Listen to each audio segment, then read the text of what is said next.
Excel PU college ಗುರುವಾಯಿನಕೆರೆ, ಕರ್ನಾಟಕದ number 1 PU college. Admissions open now. SIR ಪ್ರಕ್ರಿಯೆಯಿಂದ ಶಾಲಾ ಶಿಕ್ಷಕರಿಗೆ ಒತ್ತಡ ಹೆಚ್ಚಾಗ್ತಾ ಇದೆ ಅನ್ನುವಂತಹ ಆರೋಪ ಕೇಳಿ ಬಂದಿದೆ. ಒಂದ್ ಕಡೆ ಎಸ್ಐಆರ್ ಮಾಡಬೇಕು, ಮತ್ತೊಂದ್ ಕಡೆ ಮಕ್ಕಳಿಗೆ ಪಾಠವನ್ನ ಕೂಡ ಮಾಡಬೇಕು. ಇಲಾಖೆಗಳ ದ್ವಂದ್ವ ಆದೇಶದಿಂದಾಗಿ ಶಿಕ್ಷಕರು ಸಂಕಷ್ಟಕ್ಕೆ ಸಿಲುಕಿದ್ದಾರೆ. ಎಸ್ಐಆರ್ಗೆ ಸರ್ಕಾರಿ ಮತ್ತು ಅನುದಾನಿತ ಶಾಲಾ ಶಿಕ್ಷಕರನ್ನ ನಿಯೋಜನೆ ಮಾಡಿಕೊಳ್ಳಲಾಗಿದೆ. ಈ ನಿಯೋಜಿತ ಶಿಕ್ಷಕರು ಕಡ್ಡಾಯವಾಗಿ ಎಸ್ಐಆರ್ ಮಾಡಲು ಆದೇಶ ಕೂಡ ಕೊಡಲಾಗಿದೆ.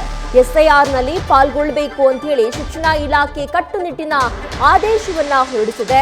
ಒಂದು ವೇಳೆ ಎಸ್ಐಆರ್ ಪ್ರಕ್ರಿಯೆಯಲ್ಲಿ ಭಾಗಿಯಾಗಿಲ್ಲ ಅಂತ ಹೇಳಿದ್ರೆ ಕ್ರಮದ ಎಚ್ಚರಿಕೆಯನ್ನ ಕೂಡ ಶಿಕ್ಷಕರಿಗೆ ನೀಡಲಾಗಿದೆ. ಹೀಗಾಗಿ ಶಿಕ್ಷಕರನ್ನ ಬಿಡುಗಡೆಗೊಳಿಸದೇ ಇದ್ರೆ ಶಾಲೆಗಳ ವಿರುದ್ಧವೂ ಕೂಡ ಎಫ್ಐಆರ್ ದಾಖಲಾಗುವಂತಹ ಎಚ್ಚರಿಕೆಯನ್ನ ಕೂಡ ಕೊಡಲಾಗಿದೆ. ಡಿಡಿಪಿಐ ಬಿಇಒ ಇಂದ ಶಾಲೆಗಳಿಗೆ ಹಾಜರಾಗಬೇಕು ಅಂತ ಹೇಳಿ ಸೂಚನೆಯನ್ನ ಕೂಡ ಕೊಡಲಾಗಿದೆ.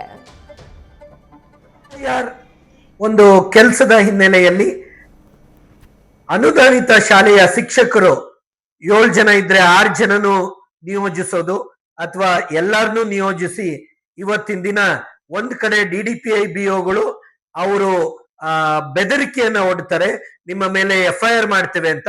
ಇನ್ನೊಂದು ಕಡೆ ಬಿಬಿಎಂಪಿ ಕಚೇರಿಗಳಿಂದ ಬಂದು ಅವರು ಬೆದರಿಕೆಯನ್ನ ಒಡ್ತಾರೆ. ಎಲ್ಲೋ ಒಂದು ಕಡೆ ಯಾವ ದಿಕ್ಕಲ್ಲಿ ಸಾಗ್ತಾ ಇದೆ ಅಂತ ಗೊತ್ತಾಗ್ತಾ ಇಲ್ಲ.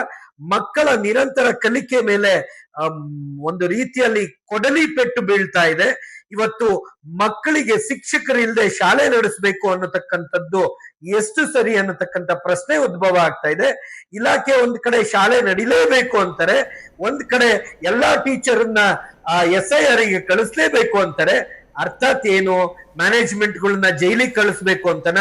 ಒಂದು ಮಗುಗೆ ಏನಾರ ಆದ್ರೆ ನೀವು ಬಂದು ತಲೆದಂಡ ಕಟ್ತೀರಾ ಅಧಿಕಾರಿಗಳು, ಅಥವಾ ನಿಮ್ ಮನೆಯಲ್ಲಿ ಇರೋರ್ನ ಕಳಿಸಿ ಪಾಠ ಪ್ರವಚನ ಮಾಡಿಸ್ತೀರಾ?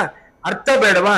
ಒಂದ್ ಅರ್ಧ ದಿನ ಆದ್ರೂ ಶಾಲೆ ನಡೆಯೋದಕ್ಕೆ ಬಿಟ್ಟು ಆ ನಂತರ ರಜಾ ಕೊಟ್ಟು ಮಕ್ಕಳಿಗೆ ಸುರಕ್ಷತೆಯಾಗಿ ಮನೆಗೆ ಹೋಗ್ಲಿ, ಆ ನಂತರ ಶಿಕ್ಷಕರು ಎಸ್ಐಆರ್ ಕೆಲಸ ಮಾಡ್ಲಿ ಅನ್ನತಕ್ಕಂಥದ್ದು ಎಲ್ಲೋ ಒಂದು ಕಡೆ ಶಿಕ್ಷಣ ಇಲಾಖೆಯ ಅಧಿಕಾರಿಗಳು ಇದರ ಬಗ್ಗೆ ಸ್ಪಷ್ಟತೆ ಕೊಡ್ಬೇಕು. ಬೆದರಿಕೆಯನ್ನು ಒಡ್ಬೇಡಿ, ಎಫ್ಐಆರ್ ಮಾಡ್ತೀವಿ, ನಿಮ್ಮ ಮೇಲೆ ಕ್ರಮ ತೆಗೆದುಕೊಂತೀನಿ ಅಂತ. ಇದು ಒಂದು ರೀತಿಯಲ್ಲಿ ಒಳ್ಳೆ ತರದಲ್ಲಿ ನಮ್ಮನ್ನ ನಡೆಸ್ಕೊಂತ ಇಲ್ಲ, ದೌರ್ಜನ್ಯವಾಗಿ ನಡೆಸ್ಕೊಳುವಂತ ಎಲ್ಲಾ ವಿಷಯದಲ್ಲೂ ಇದು ಸರಿಯಲ್ಲ ಅನ್ನತಕ್ಕಂಥ ಅಭಿಪ್ರಾಯ ವ್ಯಕ್ತಪಡಿಸ್ತಾ ಇದ್ದಾರೆ. ನ್ಯೂಸ್ ಫಸ್ಟ್ ನಿರ್ಭೀತಿಯಿಂದ ನಿಮ್ಮ ಪರವಾಗಿ.